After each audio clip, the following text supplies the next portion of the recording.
Welcome to the thrilling world of Security Squawk, where we explore cybersecurity. Guiding you through online threats, we'll aid you in understanding safety protocols and trends. Meet our gurus, Brian from Exact IT, Reginald from Arc Solvers, and Randy from Tech Rescue. Together, we'll delve into current events and hot cybersecurity topics, helping you comprehend their impact. Stay informed, stay secure. Security Squawk, the business of cybersecurity. Buckle up, let's dive in. Oh, buckle up. Let's dive in. What's that? I said, I'm buckled in. Buckled in. What's up, everyone? Welcome to the first podcast of 2025 for the Security Squawk podcast. I'm Brian here with Andre and Randy. How are you guys doing? Happy New Year. How's it going? It's going good. Starting off the new year with a bang. We got more topics to talk about than we know what to do with, and we'll try to do our best to relate all this stuff to one another, but it's really all over the place, which, you know, if anything, this show today is going to show you the breadth and depth of cybercrime, and it really has no ends and no particular target.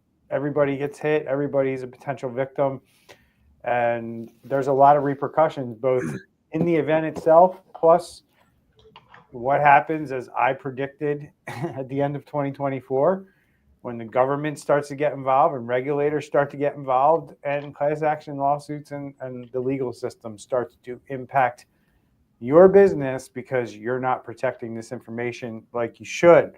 So we're going to get into a bunch of different topics today. We'll move quickly, so stay with us. If you have comments, questions, anything while we're live streaming this onto social media and YouTube, ask those questions. We'll see them in the platform that we use, and we may bring them up on the screen. So it's one way that you can interact with us, but always remember to share our show wherever you can, or hit that like button so people know that this is a worthwhile piece of content that they should get their eyes on and pay attention to. So without further ado, guys, let's get into the content for today. And the first thing up on our docket is a fertility center in Colorado who dealt with a ransomware attack and some other hacking incidents.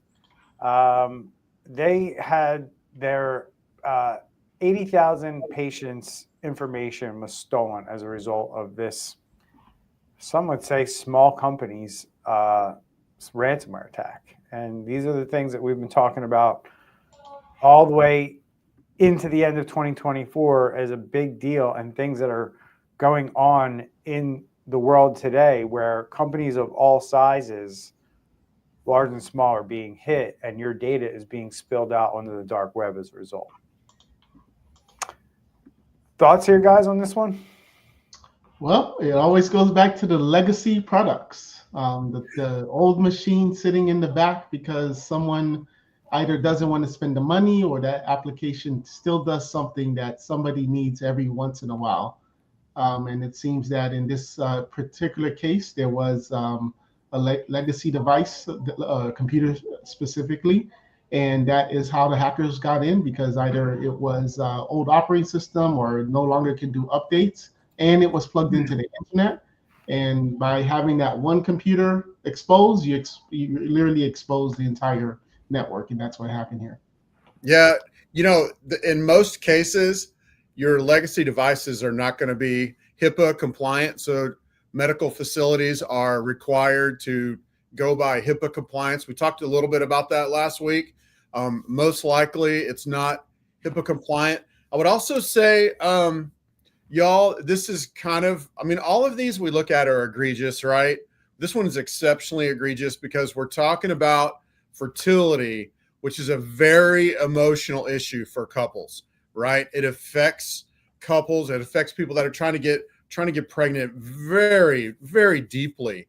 And so having this this information and knowing that it's extremely emotional issue makes it easier for the bad guys, if you will, to write targeted phishing and things like that with the data that they stole. So this is going to be one to really keep our eye on, I think.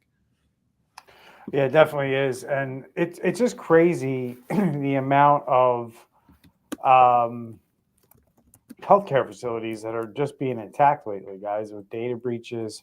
I mean, we're going to talk about a lot of healthcare facilities today, and we're going to talk about some schools too that are dealing with their own issues.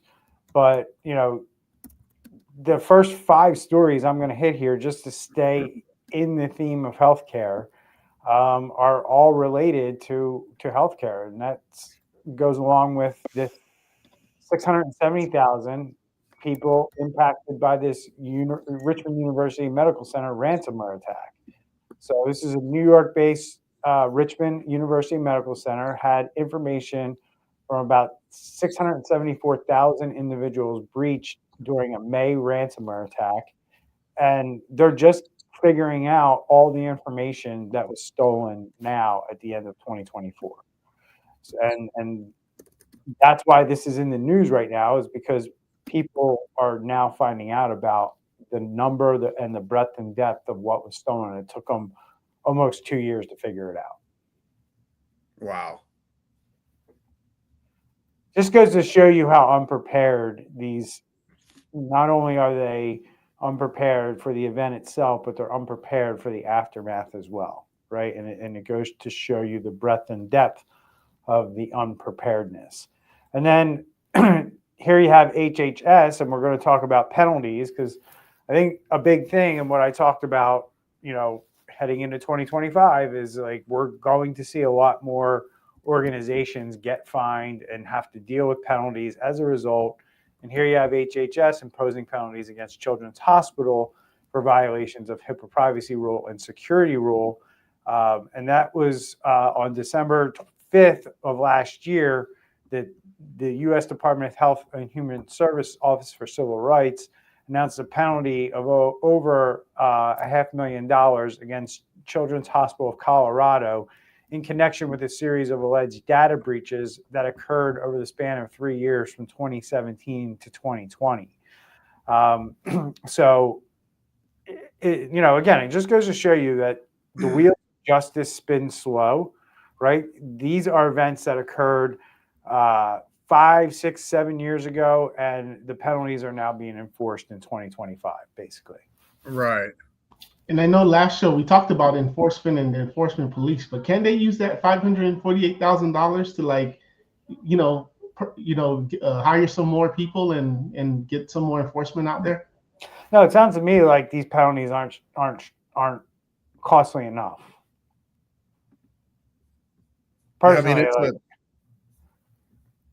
it sounds like a lot, but it's really not.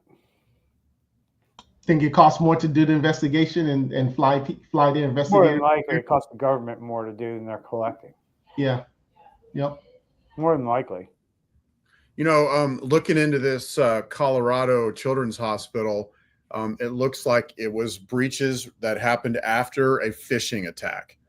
Yeah. And so, like, multiple phishing attacks. And being HIPAA compliant doesn't make you necessarily cyber secure, but being cyber secure goes so far towards making you HIPAA compliant. Do you know what I mean? It does. So anyway, crazy. Because you can get breached and not have a HIPAA violation. That could happen. I mean, that could absolutely be a thing where you have your PHI protected so well that even your network gets breached, they still can't get to that data, right? That can be a thing. But unfortunately, in most cases, it's not. Once they're breached, they can get to the private health information or protected health information. All right, so moving right along. Oop, I hit the wrong button there, guys. Hang on, got to get this back up. Where's it at?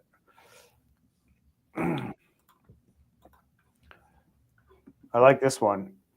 Indiana AG agrees to a $350,000 penalty to resolve egregious HIPAA violations. And this has to do with an Indianapolis dental practice that agreed to pay a financial penalty of $350,000 to resolve multiple alleged violations of federal and state laws related to an unreported 2020 ransomware attack and data breach. So imagine that. 5 years ago, you had a ransomware attack and you had a data breach, and you decided to hide it, or you decided we don't need to tell anybody. We can just clean this up. And then something got out there, something came along that caught the attention of somebody, and then it, got referred to your attorney general or some law enforcement person who decided to take it a little bit further and investigate it a little bit further.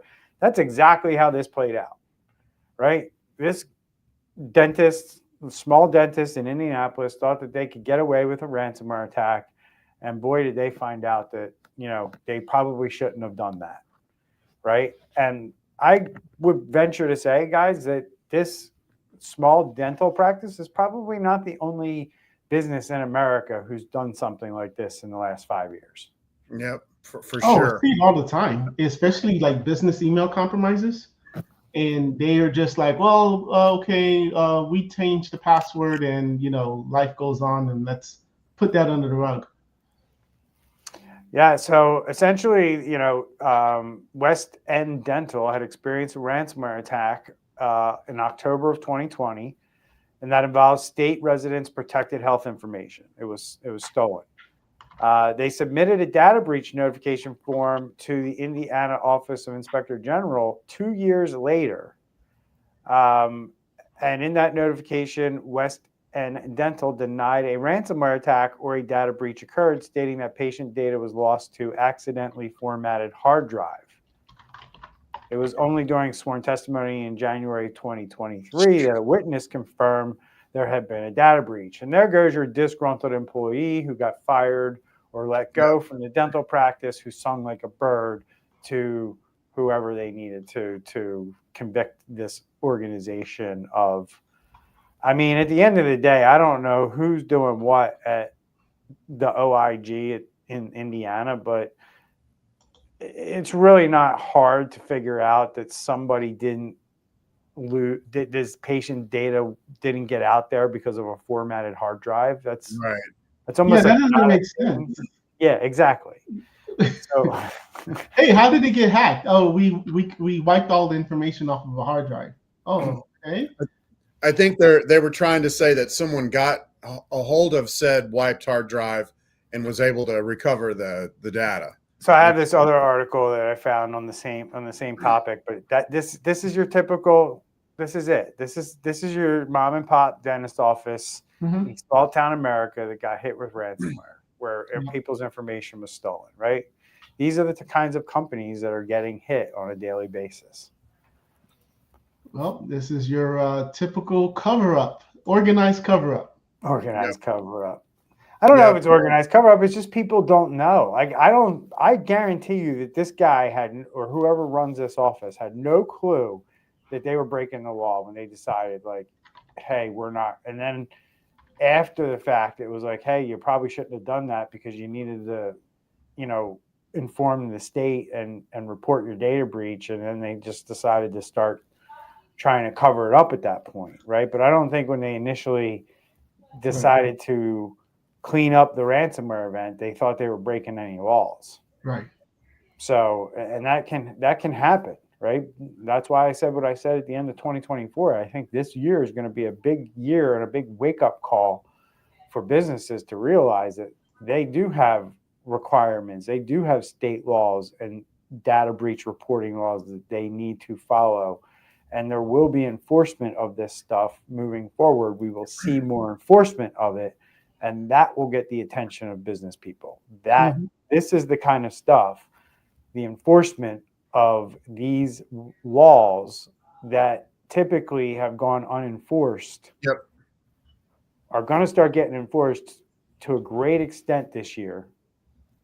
Not only that, because it makes money for the government. So, that on it too is going to motivate the government to go after businesses for this stuff.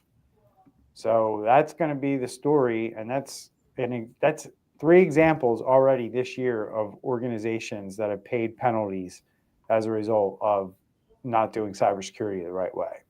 Yep. And American. Add something in real quick. Yeah, go ahead, buddy. Just you kind of already touched on it, but just it wasn't enforced for so long. And I know we know there's people that don't know about this, but I mean, I've interacted with multiple dentists that have just basically said, well, it's not being enforced, and so we're not going to worry about it. You know what I mean? And that's not good either, man. Like, this is not the cheap route. You shouldn't take the cheap route in this perspective in these cases, because you're talking about people's protected information, which is a big deal when it gets leaked out there. So that's it. So moving right along, American Addiction Centers is kind of going to head down that path as RISIDA has started releasing their patient information on the dark web as of last week. Now, this group or this addiction center, actually one of the largest addiction treatment centers in the nation, in the United States, they've been dealing with this incident since September 26th, and RISIDA has basically been, trying to work with them to not release any of this 2.8 terabytes of data that they've stolen. But the cyber criminals have had enough. They've decided to start releasing the information because I guess they don't feel like American Addiction Centers is doing things to their liking, which is probably either not taking the threat seriously enough and ignoring them, or engaging in kind of like pseudo negotiations, which they don't like either. So they started pumping some of this stuff out on the dark web. And this plays out a couple different ways for American Addiction Centers. I'm going to give it to you right now. It's going to result in fines and penalties from regulators, but it's also going to result in class action lawsuits when people's information about who's being treated and what they're being treated for and what drugs they're addicted to and things like that start to get released out into the public. And any embarrassing data that they may even have on this. Like, sometimes in the, in drug market, there's a lot of conspiracies as far as, continuing the addiction. So just imagine anything like that is exposed. Yeah. This one is rough, just because of this is a very personal matter. Depending on where people are in their addiction, they probably don't want it released. Maybe if they're, 10 years down the road, they could care less. But like, this is very, very, very personal, and it's going to be a big deal. It's probably going to be the end of this addiction center once the lawsuits hit. Unfortunately for this organization, not everything in life is fair, right? And unfortunately for an organization like this in healthcare, unlike a hospital or a urgent care, right? If you go to an urgent care, if I go to urgent care, if Andre goes to an urgent care, and that gets out in the public, most people aren't going to care, right? But if I go to a place like this and my information gets out there that I've been admitted to a place like this, that's a whole different ball of wax, right? And that's the problem here, is that anybody who attends these types of medical facilities, unfortunately, that's automatically protected information.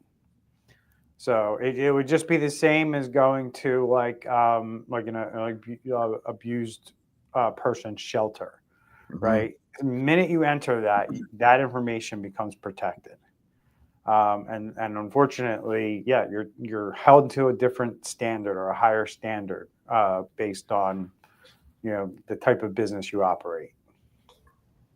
Yeah. So 1 year of credit monitoring definitely is not going to help these people.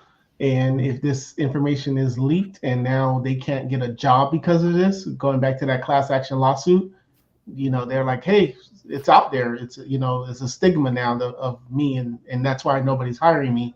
These guys are really screwed. And you could be extorted yourself. I mean, these cyber criminals pour through this list of information and go, who's a prominent figure in their community, who owns a business, and start emailing them and calling them saying, hey, we're going to tell people you're being treated for opiate addiction or whatever. You know what I mean? And that's the kind of stuff that these criminals end up doing with this information, unfortunately. All right, guys, moving right along. Another issue that we're going to have to deal with down the road, which is all of our youth and our students who are going through school systems now are having their information stolen like crazy from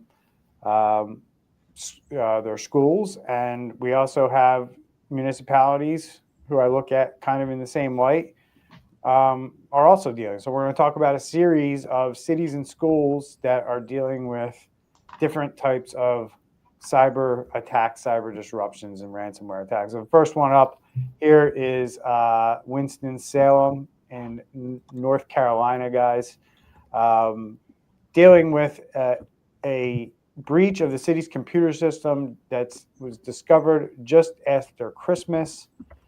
The city is referring to it as a cyber event and has led to a temporary shutdown of the system used to pay utility bills online as well as other services. In a press conference this week, city manager Pete would not say if the incident was a ransomware attack. They just basically said that there was an anomaly in their system captured by their IS folks in the network, and they shut the network down, and the incident's being investigated by multiple agencies, including the FBI and the North Carolina Joint Cybersecurity Task Force. So I'm going to take a wild guess here, guys, and say we're dealing with a ransomware event. Yeah, it's something like that because the FBI is involved. If it was just, a Bitdefender malware alert, the FBI wouldn't be in there, right? And the North Carolina Cyber Task Force. Depends if that malware was ransomware or not. Yeah. I mean, so obviously something was going on to get the eye of, Mordor to look their way and get involved, right? Yes, sir. Or Sargon, whatever it is from Lord of the Rings. So we don't know a whole heck of a lot of what's going on in Winston-Salem, but Andre, any thoughts on another major city in the U.S. getting hit with potentially ransomware here? If at least once a month, I would say at least 2 a month that are in our show we're doing it. But I did have a question though. Do you think that the FBI is giving them the not full, but like giving them real support? Or because every time this stuff happens at a hospital or city, they always put the FBI. There's layers. They're sending one agent and just like, all right, there's layers. You're right. Okay. Depending on how serious it gets, depending on who they send. The reason I'm asking is because it's like I'm just curious to know like if you do a police report and because your bike was stolen and they send just a guy with a clipboard, okay, and we'll be in touch, and you're really on your own. So is this? And I understand you're saying it's layers, but are these guys really on their own and having to contact private people, or is the FBI really hands-on? Same answer. I think if you're a Fortune 500 company and you have billions to lose, and if you're Kaseya, the FBI is going to help you get the key. Okay. If you think about it, Kaseya, if that ransomware, if that company's attack back in July of 2-3 years ago, right? If that actually played out to what it could have been, right? That company probably doesn't exist today. Right. They got lucky, man. Somebody pulled a rabbit out of a hat, and nobody, we didn't make a big deal about it at the time, but think about it. Somebody pulled a rabbit out of a hat for that company for some reason. Right. They were able to thwart this off and stop it. I don't know if they paid somebody. I don't know how it happened, but it happened. Right. So I think it's just a matter of who you are, what pockets you have, and what the impact will be if they can't, step in and do what they can do. Okay. Right. Right now, this is these things on municipalities and schools. I think they're almost viewed as nuisance type things for them or for any law enforcement. They just have to kind of deal with it and help the organization deal with it. You're not going to put the full breadth and depth of the federal government behind a school's ransomware attack. You'll give them some resources, right? But you're not going to put the NSA behind it. Right. Right.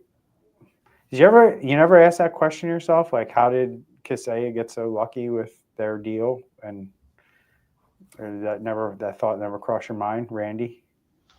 No? I mean, I don't know about luck, but It doesn't affect everybody fully every single time. So, if they got lucky, they got lucky. That's just the way it is. You know what I mean? I mean, I consider it luck. I mean, somebody was able to get him a key. Yeah, which I'm not sure when you unexplained. You're talking about the 2020 one? Yeah. Yeah. I mean, that long ago? No, was it? It's been a minute. Oh wow. Where they had like an old server. Remember that time they shut it was like July. They shut everybody. They had everybody shut their VSA servers down. Yeah. That was like 2 or 3 years ago for sure. Yeah, like at least 2 summers ago, maybe 3. I think it was 3 years ago. Yeah, and Cybersecurity 101 is identify, and you got to be in especially if you're buying a bunch of other companies and stuff. That's actually a very vulnerable time from a cybersecurity standpoint, because you need to identify everything that's involved, machines, data, people, and get it narrowed down to what's actually needed and make sure you're covering everything. And here's a machine that got left out in the open. Probably a good learning lesson for everybody, man. Oh, and they handled it pretty well, actually, I thought. I know that's a very, I don't know that statement, but you know what I'm saying? I personally thought they handled it pretty well once it was discovered. But anyway. So South Portland schools tackle cyber breach. Their IT person took the network offline, said they were attacked by somebody in Bulgaria. They said they believe no student or staff data was compromised, but they also installed remedies and are optimistic that the problem is solved and the network is back online. So another school district plagued with something. We don't really know what it was. It sounds like they did take down the network, and they detected suspicious activity and discovered that its firewall was compromised. So, yikes. Any thoughts there? Yeah, guys? I wouldn't trust.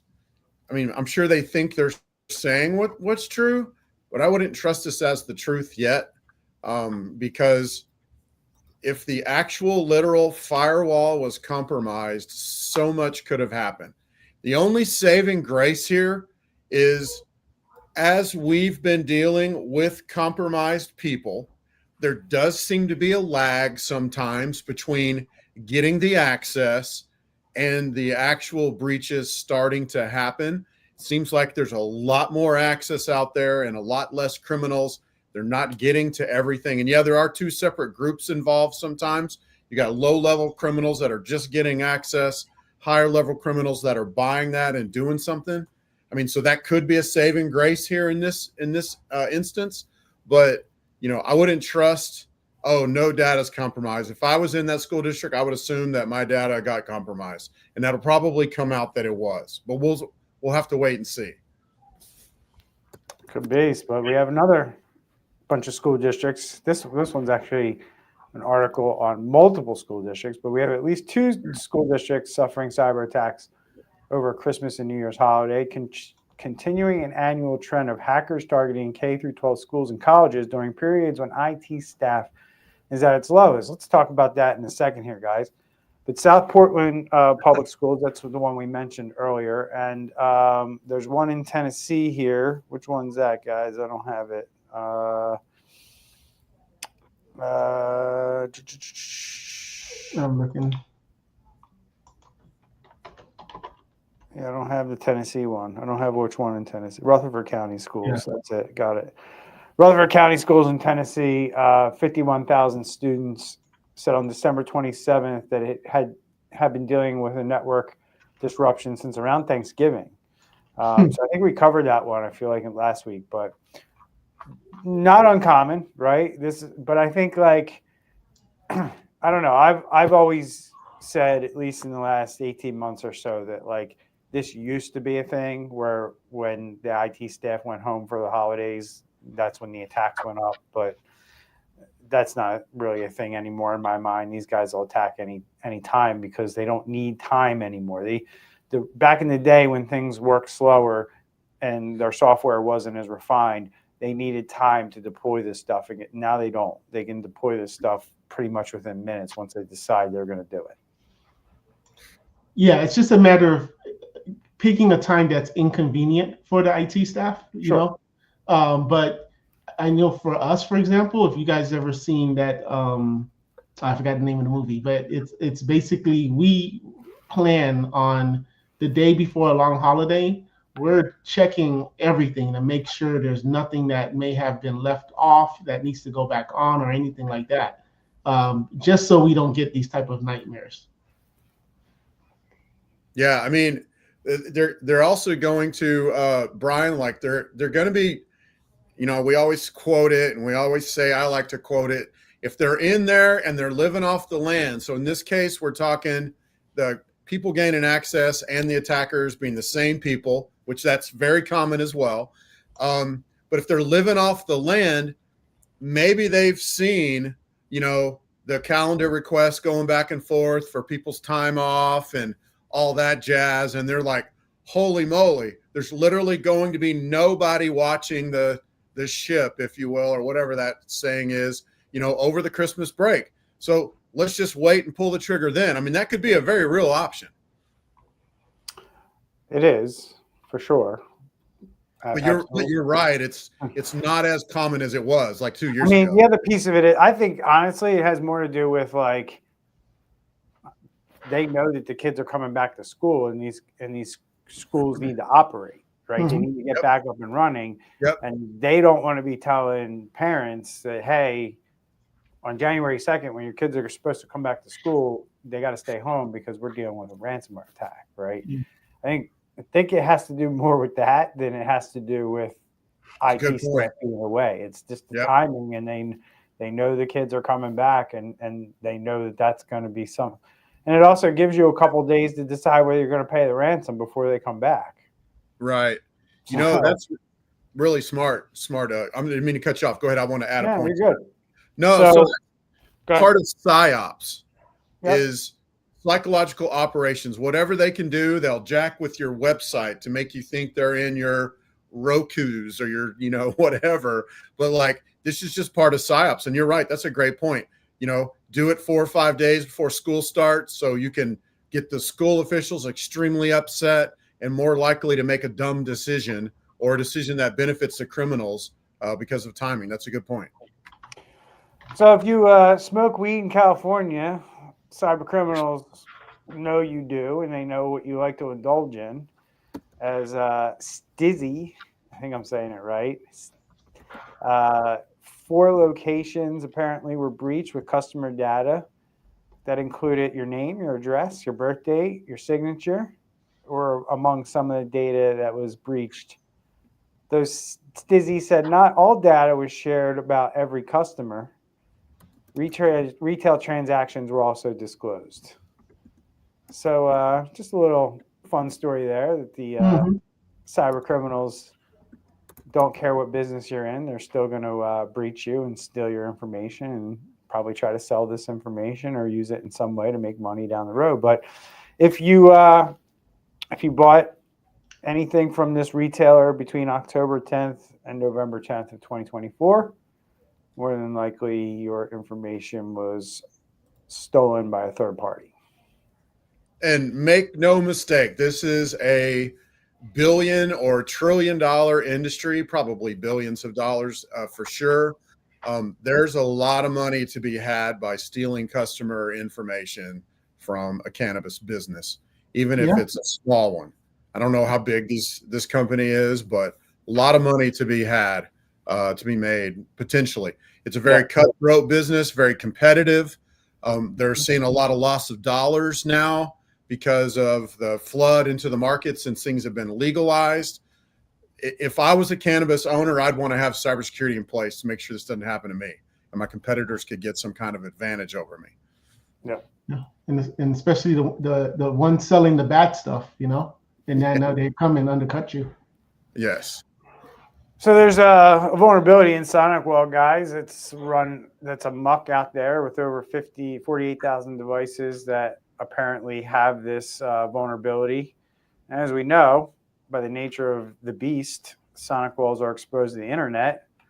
And sure enough, the ransomware groups Akira and Fog have taken the lead on exploiting these devices and trying to gain access to the networks so they can do their thing, which is deploy ransomware. So thoughts here, guys? About to see a slew of ransomware attacks because that's a lot of devices that need to be updated. I mean, it just ain't going to happen because I know the customer that has SonicWall, and I'm sorry, like half the companies that we come across, it's like we bought this firewall from the guy, the computer guy down the street, and he installed it 5 years ago, and it hasn't been updated, in 4.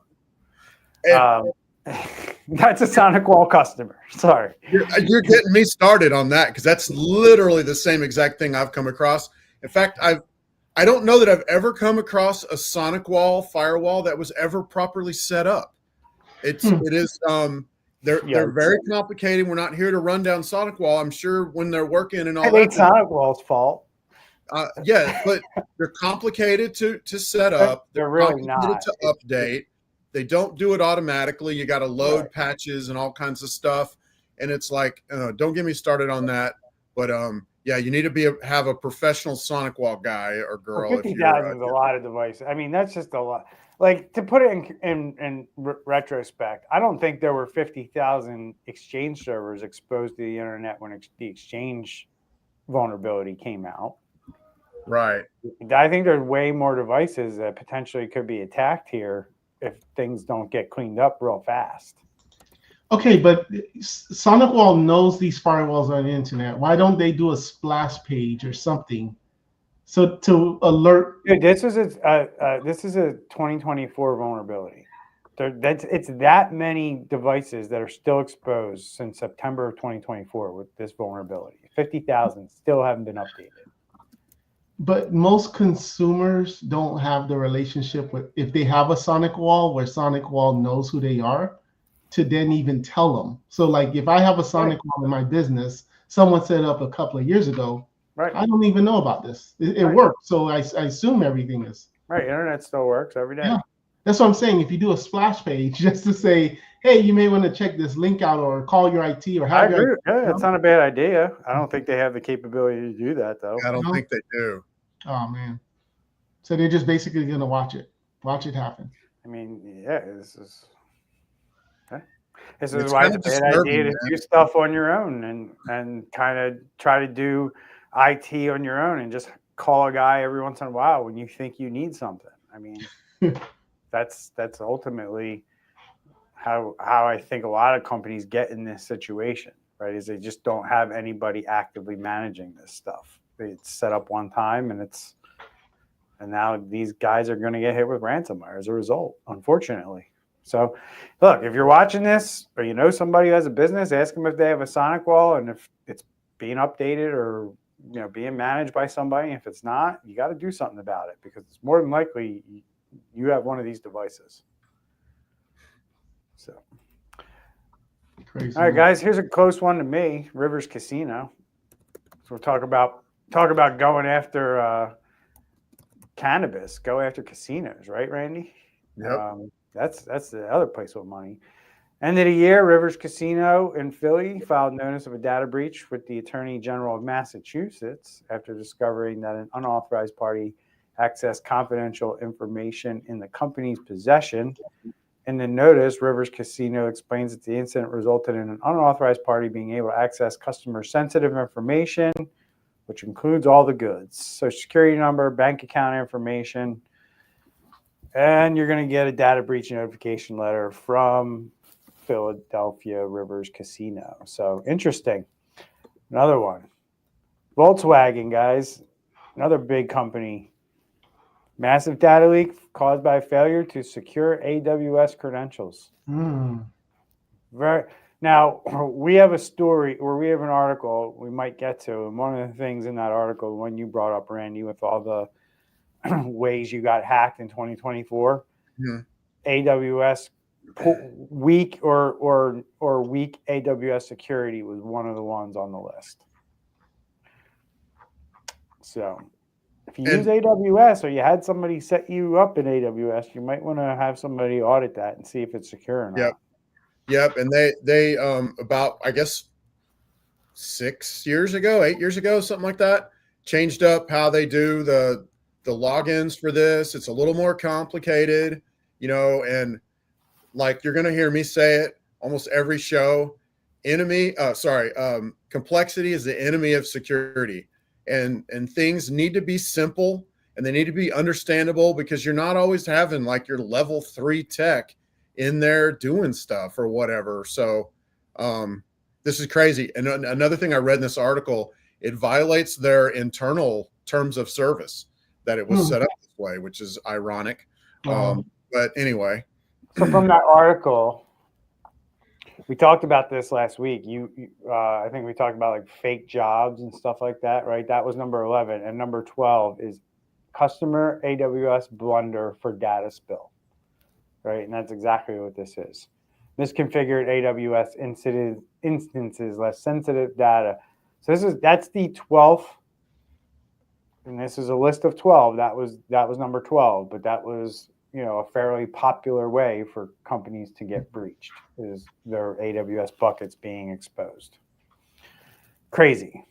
Mm-hmm. And as cars become, you know, increasingly connected, you know, all these the newer cars now have the, you know, built-in satellite, so it's just collecting data. Well, to prove Brian right again, so we New York data breach notification requirements updated. So if you are a company that leaves your AWS bucket unsecure and somebody gets access to it, or your company get hacked, and you do business in New York, meaning you have customers in New York, in late December of 2024, the governor of New York signed 2 bills into law updating the New York data breach notification requirements under New York General Business Law. The bill expands the definition of personal information and sets a time limit for issuing notifications. So essentially, they're expanding what pieces of information, if it's stolen from your organization, qualifies as personal information. And you have now a certain period of time, which is now 30 days. Once you discover a breach, you must report it to the Department of Financial Services. It was one of the organizations that has to be notified, but you also have to notify law enforcement. Good, great step. Usually not from New York, but in this case, I like it. That's not true, because their New York Department of Financial Services have been doing a really good job with this for a long time. No, I meant other stuff. I got you. But at the end of the day, the rest of the state seems to be following DFS's lead, which is a really good sign. So, and then the definition for personal information will also include medical information, health insurance information, and all that type of information is also included as part of personal information. So if your medical information or your health insurance information gets exposed as a result of a data breach, that is also considered personal information and must be reported to the state of New York law enforcement officials starting here in 2025. All right, guys, we got a couple articles here to wrap up the show with just statistics, and I'm just going to pull it up, and we'll just kind of, I don't know if you can see the screen that well, but I'm going with the one from coolestgadgets.com first, and then we'll switch over to the CSO one. A lot of this stuff we talked about before, like the $188 billion of investment expected by 2023. Some other interesting ones, I don't know where they're pulling this, but cyber attacks happen about every 11 seconds. And about 60% of businesses at this point have faced a ransomware attack. In North America, ransomware attacks have increased by 15% this year. And then there was another one on here about like every 4 seconds I saw, like every 4 seconds there's a ransomware attack. I don't know if you guys see anything out of here. But the biggest targets for malicious emails are small companies. Mm-hmm. Anything in there that you guys see you want to discuss, or you want to move the other one? Randy's itching to talk about the last one here. So this is in 2024, the things that let hackers in. We're going to start at the top. There's a list of 12 here. Funny enough, this Fortinet flaw 0 day by nation state actors, that started in October of 2024. That's a firewall vulnerability, similar to the one we just talked about with SonicWall, right? So don't think this one's going to be any different. I think the SonicWall will probably end up being worse. Just that the businesses behind those firewalls are probably much different. Checkpoint bug, that was a big one. These are all vulnerabilities, right? Vulnerabilities that weren't patched, that somebody jumped all over, whether it was nation state or private cyber criminal. Ivanti flaw, that was obviously Chinese nation state sponsored actors, sophisticated attack on these VPN appliances that were used by a lot of governments and large companies. Clio, another one late in the year. Clio's Lexicom, VL Trader, and Harmony systems allowed hackers to exploit an incomplete patch affecting about 10 businesses. Is that right? I think it was bigger than that, wasn't it? Move it. Yeah. Go ahead. No.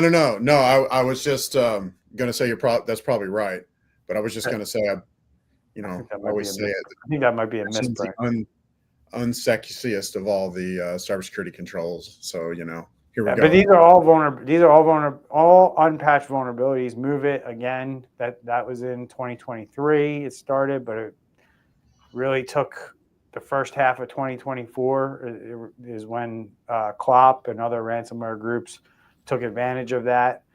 And then apparently phishing remained the top hook in 2024. With cyber criminals using AI to whip up super convincing scams that even top-notch detection tools couldn't always catch. So here's AI has helped cyber criminals. So Microsoft users were duped by Russian phishers, one of the most impersonated brands. Thanks to its dominance in corporate environments, they became a prime target to major phishing campaigns to trick users basically into thinking that they were dealing with Microsoft or a Microsoft site when they weren't. This one group, Russia's Midnight Blizzard, managed to come up with some fake email to lure victims into downloading a malicious RDP file, which is crazy that they could even do something like that. And then new fish enters the fray, meaning clever phishing campaign seen exploiting DocuSign envelopes API to send fake invoices that appear legitimate and tricking recipients into approving unauthorized payments. And Alibaba and Adobe users were tricked into coughing up their credentials, employing somewhat similar tactics in both schemes. The Alibaba scam tricked businesses with fake emails about order disputes, while Adobe users faced phishing emails mimicking document sharing requests leading to credential theft. In 2024, phishing emails ended up driving a whopping 36% of all breaches. So almost 40% of all breaches are still coming as a result of users being tricked by phishing emails. And then the supply chains went off the rails, guys. We talked about supply chains a lot in 2024. Discord users were hit by a botnet network that basically spread spam on the network. PyPy hack was uncurled with Python package repository having malicious code embedded in it and then distributed through developers. And then we have fake jobs, which Randy talked about in length last week on the show last week, I think it was, or it was the week before. But I know we talked about fake jobs and how those scams work recently. And then the AWS blunder. So what one catches your eyes here, guys? There's 12 there. Which one do you like, Randy? I don't like any of them. The one that really catches my eye is the phishing, and probably that's because from our experience, that's mostly where customers are coming to us. New customers coming to us that are hacked is it started off with some sort of phishing. where, then once they're in, the crazy thing about phishing is once they're in, then they could take advantage of the unpatched and these other vulnerabilities, which I guarantee you, if it's a high dollar criminal organization, they're going to do that. They're going to look in your systems and find a way, find some place they can take advantage of some compromise or whatever. So, but I would say phishing for me is the one that catches my eye the most. So for me, I'm looking more at these themes, common themes. So obviously we talked about patch management. We're seeing that they're not doing it timely, or they just have that old system that they're keeping. I'm also seeing weak access control, where I think a couple of weeks ago, we talked about how like the credit cards are still in plain text. If you're putting anything in plain text still, that's crazy. And then also nation state. We keep on hearing China and Russia and just other, countries that's just hitting us out of control. So at the end of the day, one more thing too, supply chain, of course, right? So all of those tools that we're using and we're relying on, and those companies are not doing proper vetting or monitoring, that's another thing. So when you're putting all that together with no zero trust, it's bound to happen. Yeah, it's evidently clear that we're not doing a great job of keeping people informed of what they need to be looking out for when it comes to emails coming into their inbox or messages coming into other places like DMs and stuff like that, text messages. But we're also not doing a great job of keeping up on these vulnerabilities. I guess you could also argue we're not doing a great job of putting out secure hardware and software, because we have to keep doing these patches and dealing with these vulnerabilities. But you're right, Andre. The fact that we're dealing with private criminals and nation states in both of these vulnerability situations, meaning that one vulnerability could be taken advantage of by private cyber criminals and another one could be completely taken advantage of by a nation state, that is just mind-blowing. Like you're literally fighting governments as a business. You're starting a business. You're going out there, you're growing a business every day, and you are unknowingly saying, I'm going to enter this war with nation states and private cyber criminals. That is literally what you say when you start a business today. And people, I hope people realize that, because that's what's going on out there. So I like this one. This comment, we got a lot of comments today. I don't know what's going on. But there's a bunch of YouTubers. I like this guy, Home Metal Studios. It's pretty hard to hack a filing cabinet. I love people that talk like this, guys, because it's really not. I mean, I can break into your building and get into your filing cabinet, and quite frankly, you'd have no idea that I even did it. At least with computers, I can do forensics and figure out who did it and trace it back to somebody. Or trace it back to somewhere, whether you can hide your tracks well enough. But quite frankly, that's old school thinking. It just doesn't work in today's world. So ironic. I'm looking at Home Metal Studios website. So guess what they do? Filing cabinet. Yeah. That's funny. You know it. I don't know what this means, but the alien says this is a meeting no one wants to be in. I guess he doesn't like our podcast or whatever. So who knows? Thanks for stopping by. Appreciate it, guys. That's it for today. Have anything else for the good of the show? We ready to get out of here? Ready to get out of here, man. It's going to be a wild 2025. Mm-hmm. There you go. Randy, here's your question for you from Chris. He wants to know, why don't governments and companies make private internet like pharmacies for map tracking so public has no access? It's called the dark web, isn't it? Well, that's called China. I mean, go live in China if you want a filtered internet. I mean, but you can have aspects of that. So the internet itself is the highway, but you can encrypt all of your traffic between the networks and this or that. So I mean, you can have certain aspects of that, but you're right. It would be, you can't have a free and open internet, and that's the thing, right? So Chris, I mean, that there is a thing. People want a free and open internet, and when you want to control network traffic, like you're saying, which is possible, they do it in other countries. Be careful what you wish for, right? Because you can also control, like you say, you can control the bad stuff from getting in. Yes, but you can control a lot of other things from getting in too, which is it's a pretty good point. I mean, but the thing is, where you have the internet being so widespread, there's a lot of tools that you can use to keep yourself secure. If you do something on your own, you know, are you really going to be able to do something that's that secure if you're doing it on your own without, you know, all those things that are available out there? I mean, I love this feedback from Chris. You know, he's concerned. And I've said this is going to start happening. People are going to start getting sick of seeing their information being hacked every month by a different company. And this is literally somebody just coming on the channel being like, yeah, this is happening to me. And it's going to happen to more and more people, and people are going to get fed up with it.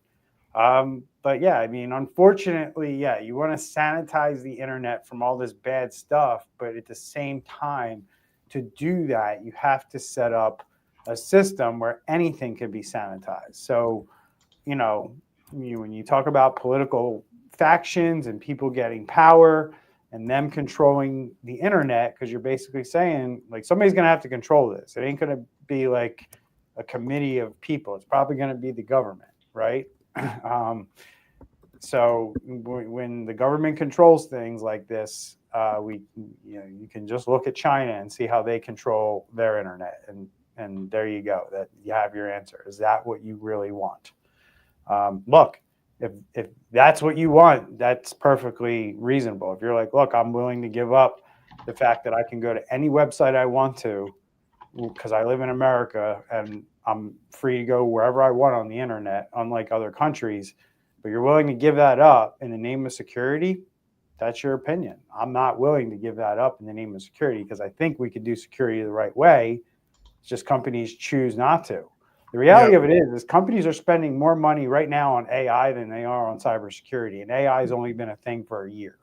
Yeah, it's because it's a potential profit generator. Because if you can use AI to replace, you know, cybersecurity is a profit generator too, but you don't realize it until you get hit. Yeah, you have to get hit to realize it just saved you a bunch of money.